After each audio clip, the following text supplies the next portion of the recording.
The Google Stadia streaming platform is imminent, and with just about a week to go, Google has confirmed the launch library. After much anticipation and excitement, well, after much mild interest, after much cynicism, I can tell you that Google Stadia's launch lineup is shit.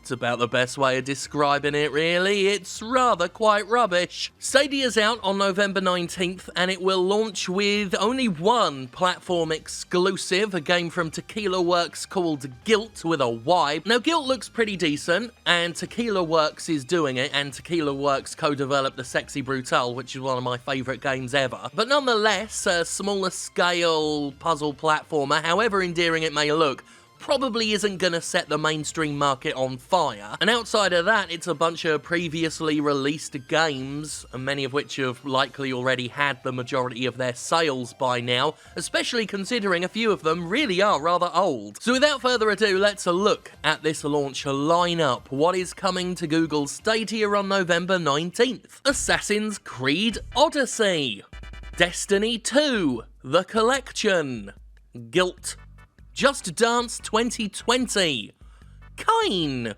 Mortal Kombat 11, Red Dead Redemption 2, Rise of the Tomb Raider, Samurai Showdown, Shadow of the Tomb Raider Definitive Edition, Thumper, Tomb Raider Definitive Edition. So that's your launch lineup. And I'm left thinking Google Stadia, more like Google Tomb Raider.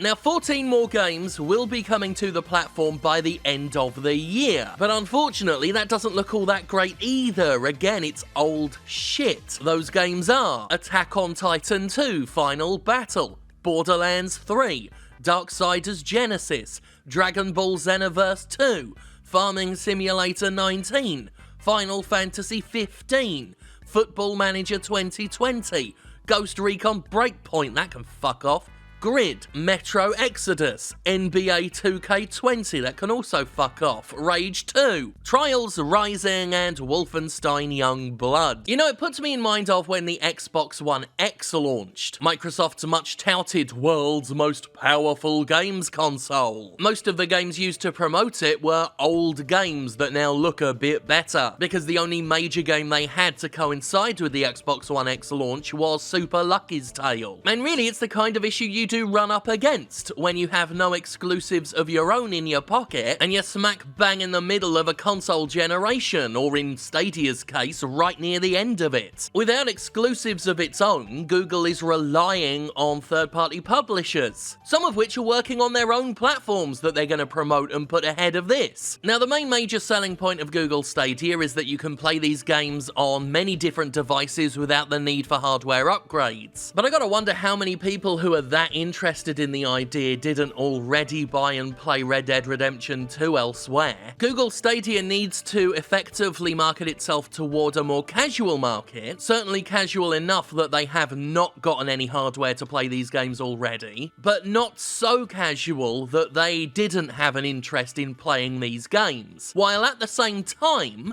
having a decent enough internet connection to run any of them in the first place. I'm not sure how many of those types of people are going to be early adopters, and I feel like a lot of the people who want to jump on board immediately are going to be people who are doing it for the sheer novelty. And considering the fact that you do not have to buy a $500 console to try Stadia, they may indeed get quite a few people hooked by that novelty factor. But even if you're not shelling out for the Founders Edition and the subscription service, if you're just going to use the bog standard streaming and purchase a bunch of these games a la carte, there's still that concern that you're shelling out a full price for games that you can't even pretend that you own, for games that you do not have a version somewhere that you can keep on your end of the transaction. Now, in the court of public opinion, that has been a major hurdle. Will it be a big enough hurdle at launch to stop people trying it out? That remains to be seen. But I sure as shit don't trust it. I mean, I know people argue that, well, if you you download a game, you still don't own it, but at least I can keep it on my end. One issue here isn't just ownership and the fact that game publishers have proven over the years that they won't keep supporting a game and keeping it playable just because you bought it, but Google's involvement as well. I just don't trust Google. I mean, I don't trust Google to do things like,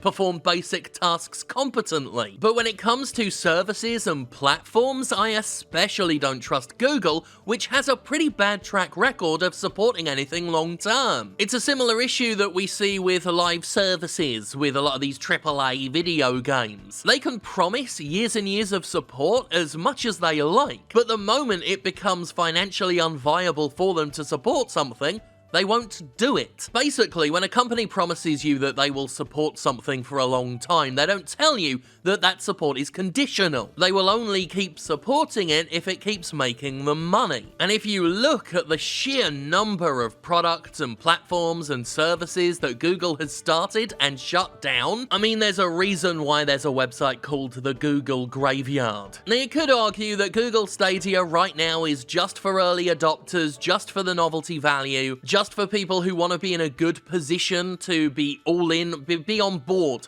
with Stadia before next year and things will really kick off then. But speaking purely as a prospective customer, that rather pitiful selection of games does not entice me one bit, and it doesn't show me that Google is in the best position to launch a gaming service. It's not just the lack of exclusives. You can argue it doesn't need exclusives if the whole streaming novelty, if the Play Anywhere promise, if that all works. But Assassin's Creed Odyssey and Shadow of the Tomb Raider? A lot of them aren't even recently released games. I mean, aside from Darksiders Genesis, which... Still not long to find out whether this is appealing. Whether there are, millions of people who are just clamoring to play Destiny 2 and haven't already. I guess we'll see, but...